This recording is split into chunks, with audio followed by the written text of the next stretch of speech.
and all you Van Halen fans, eat your hearts out because I am here with Van Halen. That's right. and we're coming up. We're coming up next on Extreme Close-Up. Van Halen is truly one of rock's supergroups. Their 10th and current album, Right Here, Right Now, finally captures the legendary energy of their performances on disc. The Grammy Award-winning foursome exchanged one blonde-headed frontman for another a few years ago, but no one's looking back. The brothers Van Halen and co-arts Sammy Hagar and Michael Anthony are an exception in rock music.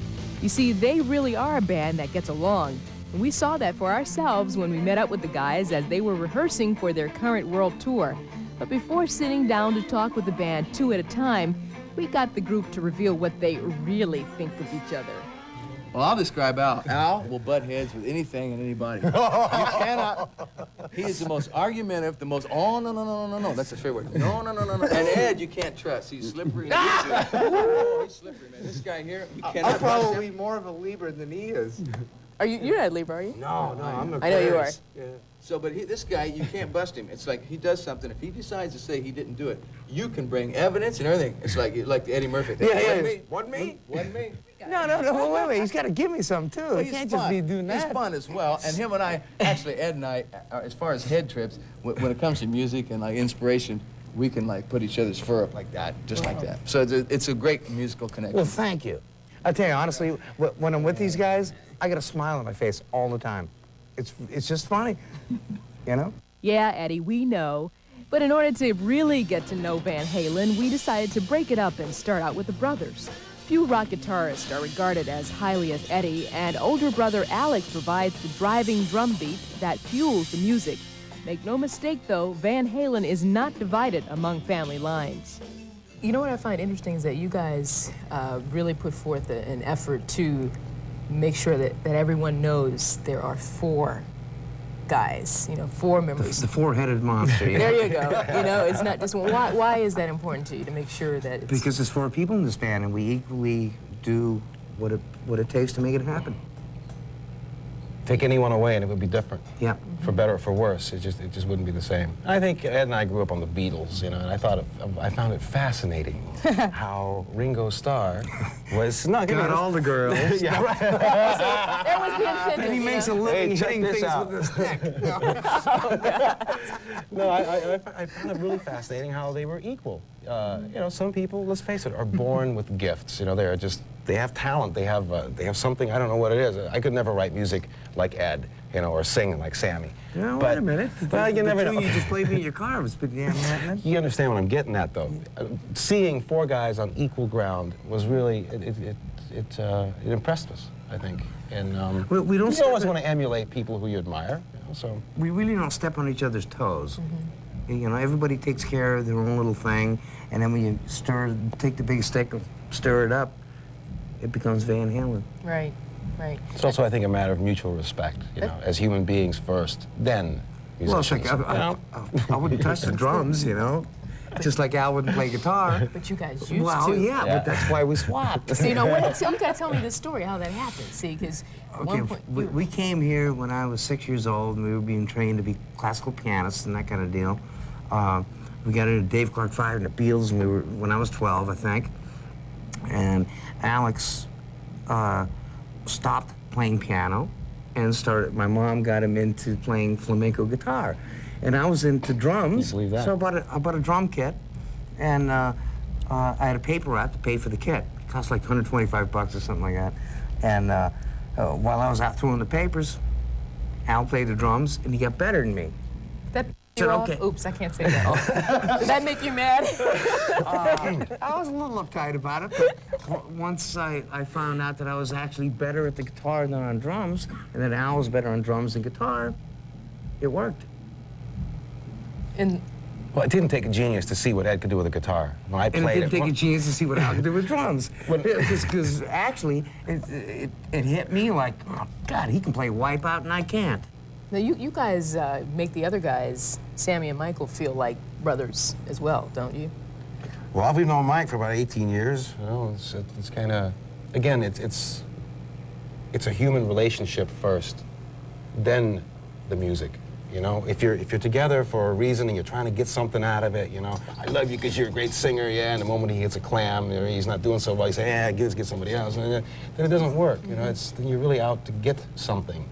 The idea is just to hopefully, if you're inspired or you think of something that you want to share with other people, then you play it and people get off on it. And having a friendship amongst the four and then doing it together, it's great. Now, when you're up there playing on stage, you know, when you look over and you see your brother, and this question I want both of you to answer, when you look and see your brother up there with you, how does that make you feel, or what do you think? Very, very strong vibe. I don't think about it. To me, it's a given. It's a given. Well, that's kind of what I meant. Yeah. What I'm saying is that... Tim said the same thing, but no, that's not right. No, what I'm saying is that if I'm on stage and I turn around and I don't see Al, there's a problem. I can't play with another drummer, to tell you the truth. I really can't. We're definitely connected. Because you guys have a rhythm that nobody else can have. Well, that's kind of unusual. White boys, huh? You know what's unusual about this band is most of the times when you refer to the rhythm section, it's the bass and the drums. With us, it's usually, or it is, guitar and drums. And the bass kind of lays a foundation. You know, it's more like a basement, so to speak. 15 years is a long time. I'm sure you agree. 15 years on record. Right. Prior to that. Still, you... As far back as we can remember. Right, right. But being on record and having the big deal, you know, the big record deal, that's a long time, though. Why do you think you survived 15 years through all the various musical changes, not necessarily for you, but just the times of the music business? It depends on who you ask. If you ask Ed, he'll probably give you one answer, and I'll give you another. Okay. But I think one of the things that makes this band click, I think, is that even though the four of us are they have a lot of similarities, there are a lot of differences, too. Some of the stuff Ed listens to, I can't stand. Oh, yeah? Like what? Tell me. Well, it gets too technical. Ed likes to listen to Alan Holdsworth and the real guitarist type guys, you know, really don't have a clue about how to put a song together, but what they play is really interesting. Hi, Alan. I'm sorry. Okay, so your turn. I'm exaggerating, but the point is we have different tastes, and when we get together, it just kind of melds as one, and I think that's what makes the sound unique. You know, I think it really is more that what we do, it's rock and roll, but it comes from the heart. You know, it's really a soulful kind of thing. I mean, it's our lives. You know, we play music. It's all we do. It's like we'll be on the road for 10 months and come home and go, I need a break.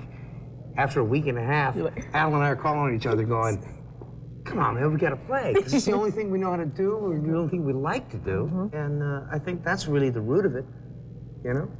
Talk about the high points and low points of the run, the Van Halen run. I don't think there's any low points, really.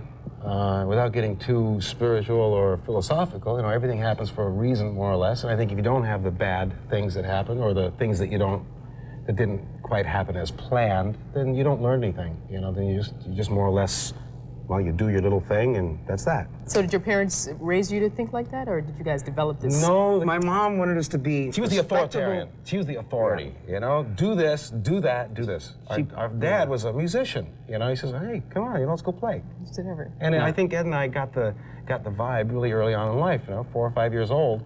And he would take us along the clubs, and you get the feel of what music is really all about. It's not as sterile as, we had to put let's on make fake a video. Mustaches like this. Ed, we were 5 years old. Anyways, and in Holland, they're a little bit more lenient about carding you at the thing. But it showed us more the human aspect of what music's all about. So when you were little, did you guys ever play with your dad? You know, just like around the house, in the garage or whatever? There's a place on Cahuenga Boulevard called Continental Club. I think it's still there. Yeah. And it used to be a jazz club, and my dad had a band called the Rhythmaires. The Rhythmaires. Yeah, and every now and then the drummer couldn't make it, and Al would sit in for the guy. And Al had long, bushy hair, you know, almost like a fro, kind of deal. And he would slick his hair back with Vitalis or whatever you put in it. That's no good. And, no, he was like, well, how old were you? 14 years old? My first paying gig was I was 13. Yeah, 13. Wow. And it was a great way. It was hilarious, to start. but he played great. It was totally happening. See, but since your father was in the business, you I guess that's why you guys are so, you know, you came in, you said hello to everybody, very down to earth, and I guess from an early age you realize that, yeah, it's a great profession, but it's work, and I appreciate my work, but it's a job. You know, Dad went to work, he played a gig, and he came home. And I think it's the anomaly, if you want to call it, of this rock and roll super group status that people sometimes achieve that's kind of misleading, because it is one-on-one. If it wasn't for the record companies and if it wasn't for multimedia, you would literally be going from city to city to play every night, different places. There just wouldn't be as many people. I think we're fortunate that we have this avenue through records to have more people be able to hear what we think is really great music. And now you're doing your first live album. Yeah. When did you decide to do that, and whose idea was it? Kind of, it's like this. It was his idea. No, he did it. No, it just kind of happened. It started off near the end of the tour. We did a Westwood One radio broadcast, and Alex and I and our live engineer mixed it, and did a pretty good job on it. Yeah, we were quite happy with it, and so we said, hey, why don't we dig back to some old tapes and see how the stuff sounds?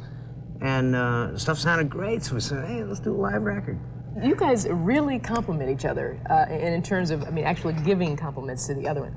Do you ever fight? I mean, you're brothers, come on. Oh, we fight. It doesn't get out of hand because the bottom line is, I think if it really went to the point where we're trying to kill each other, so to speak, we'd both be on the floor, because neither one's going to give up. Well, but I mean, you know, I don't mean literally, you know, fist fights necessarily. Oh, well, that's what I thought you were talking about. But hey, we can talk about those. They happen. So what's really funny is, like, when we argue, you got to pull your punches. It's basically about venting. the same thing. Yeah, we're basically venting frustration about, oh, why did this happen? Well, I don't know. Why did this? You know, we're both basically yelling at each other like a mirror kind of thing. It's time now to get to know frontman Sammy Hagar and bass guitarist Michael Anthony. Now, I hear you guys say that, you know, the stage is one of the places where you're most comfortable. Is that true? And if so, why is that the case? That is most definitely true. I mean, from the very beginning, this band's been a live band, and I think that's where, you know, everything originates, you know, and then we take it, you go into the studio and go with it there, but you know, I think live is where it's always been for the band. I think so. I was in the studio today, you know, because we're mixing that live video. I don't know if you know what we did. We filmed the song Dreams because it wasn't on the live video the night we did that, blah, blah, blah. So we had to redo it. And so what we did is we're going to have a whole different track. We refilmed it and re-recorded another live version of it as the video. But we're in there mixing it today and stuff. And I'm thinking, I hate it in here in the studio, man. It's like when you're in here for too long, it just gets to you. And we haven't been out long enough to enjoy it. You know, if you go out on the road for 7 or 8 months and go back in the studio, it's okay. But right now, God, we just got out of the studio. It seemed like finishing the live. Well, we can't wait to get on the road. You're starting your world tour. Yes, we are. We leave next week. What about when you guys are on the road touring? How do you spend your time off? I mean, you know, sleeping. I personally don't even want to see any of these guys. There you go. We do. I don't know. You know, every town, I carry a mountain bike around town with me, and I just talk about how I flipped it. You know, this is no jive. But anyway, I have a tandem, and my girlfriend and I, we just go from every town. We get on the tandem as soon as I get there. It's at the hotel. And I ride all over the town before the gig because I like to go around. And I go, hey, I see this hamburger stand everybody's hanging. I go through the park and I see where all the homeless sleep, and I get the whole thing down, you know? And then when I'm on stage, I can talk about that. And I don't have to say the same thing to St. Louis that I said in Chicago, because it's different. I went around town. And that's why I hate touring in the winter, because it takes that away from me, and I'm not exaggerating. It's freezing. It takes it away from you, you know? But other than that, it's like, that's what my day's like. I always try to get out and be in cruise town. Same here. On my bike. I get out. One night we'll play, and Samuel will say about some amusement park that he rode his bike by, and the next day I'll go hit it. So do you have your bike shipped everywhere too, or? No, I mean, Mike takes a limo. Yeah. Oh. but no, I like to get out also. You know, I was brought up in a family where everybody, no matter how late I got in from the night before, I could get in at 3 in the morning. I was up at 6 in the morning because my family, I've got 4 brothers, 3 brothers and a sister. And, you know, so it's like when the sun comes up, bam, I'm up, and on a day off. He's early rise, he kills me. I want to go out, and I like to do stuff. You know, I don't like to sit in the hotel room, whatever. I don't do it at home. I don't see why I should do it out on the road. All right, here's something else. I'm picturing the dressing room, okay? Now, who likes to have what in the dressing room? You know, some people have to have I don't know, red grapes. Some people have to have kiwi peeled. I don't know what. What do you guys like? We all have everything we want. Each one of us makes up our own little list. Like? Well, for me, I just like tequila. I don't always drink it, but, you know, I like to have it there. Every now and then we'll have a little toast before we go on sometimes. Yeah. Little And a bottle of red and a bottle of white. Special kinds, though, you know, it's like, you know, screw-off caps don't work. Right. But not just corked either, though. But anyway, no, I recommend certain types of wines and foods that I like to have after the show because I really do work hard and I'm starving when I come out What do you like to stage. eat in the dressing room? For me, it's plain and simple. I like hot, spicy food, and so the only thing that I ask for is for a bottle of the hottest, whatever is indigenous to where we are at, and if nothing can be found, just a nice, simple bottle of Tabasco will do. You ever picture yourself doing something else if this had not have taken off the way it did? Boy. Your Man, music I don't videos? want to. That's right. Trying to do anything else. I don't know, you know, maybe like, I could see you as driving an 18-wheeler. Believe me, the only actual job that I ever held for any point of or any length of time was when I first joined Van Halen, and the amps that I had were not big enough, and I had to work at a convalescent hospital for a summer. Now, believe me, that was like That's a rough to gig. earn the money to. I mean, Oh, you had to earn the money. I to get earned the amps. money to buy a bigger amp, and believe me, You earned it. I proved to myself just how much I loved playing music. Going through. Working at a convalescent Yes. home. That's a tough gig. I mean, it's wonderful, I think, to have the heart to do something like that.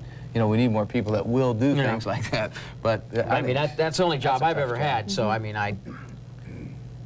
For me, I don't know. I'd either would have become some other kind of artist because I'm Mr. Vision. You know, it's like if I walk down the street, driving down the street, I see a person walk in front of me, I see their whole life. I don't See, know. you're a Maybe, Libra. maybe I'm a clairvoyant. But so I would have to write books or write stories or tell stories or be a comedian or something that had to do with what I see because you know, I can't help it. So you guys are doing your first live album. All 9 of your albums have gone multi-platinum, but you say you have never lost touch with the people. Well, why is that important? because we are the people. You know, I personally have never, you know, to me, I'm afraid to stand back and look at, you know, like everyone goes, yeah, you're a rock star, you know, and I look at myself and I go, you know, I don't like to think about that. I mean, I love playing music and I love what I do, and I myself, I go to concerts when bands are in town, and I like to hang out with people. You know, after a gig, I'll be sometimes one of the last guys out there. I'll be hanging out, talking to some kids out there that, you know, that enjoy the show or whatever, you know, and I don't know, to me, I just think that it's because we are the people that we are playing for, you know. And I don't live the life personally, you know. When I'm not touring, I don't know. It's not like I have a dual life because I'm so natural on stage. You know, I dress like this on stage, and you know, and I talk like I'm talking now on stage. So I don't have a dual life, but I don't live the life. Period. I don't pretend to be nothing on stage. I don't pretend to be, you know, Mr. Joe Rockstar up there, and you get caught up in it. Of course, when you got 18,000 people giving you energy, you act a little more outgoing, you might say. You know, the Libra really comes out. Right. But you know, I just don't live the life, and I refuse to get caught up in it. Like I would never have a maid in my house personally. You know, I mean, I can afford it, you know, but I wouldn't do that. I would never have people waiting on me. I live a real private, secluded little life, and I go out and wash my own cars and stuff. You know what I'm saying? It's like you either get caught up right away or you don't. I didn't make it overnight, so it's easier for me. Exactly. yeah, I was just saying. So it was by the the same time thing I with made it, us, too. I was over it. That part of it. You know, Exactly. that I'm famous now. You know. And there's no other way to be. Well, thanks, guys. So we'll just kind of hang around for a jam session. Oh, You gonna I'm splitting. I don't play with these I'm guys. jamming with I don't y'all. rehearse. I've been across on Judgment Day.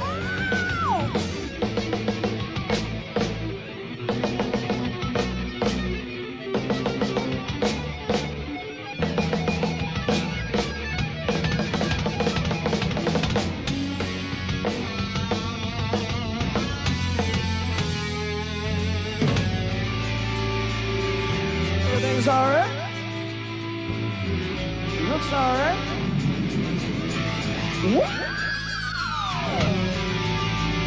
Feels alright.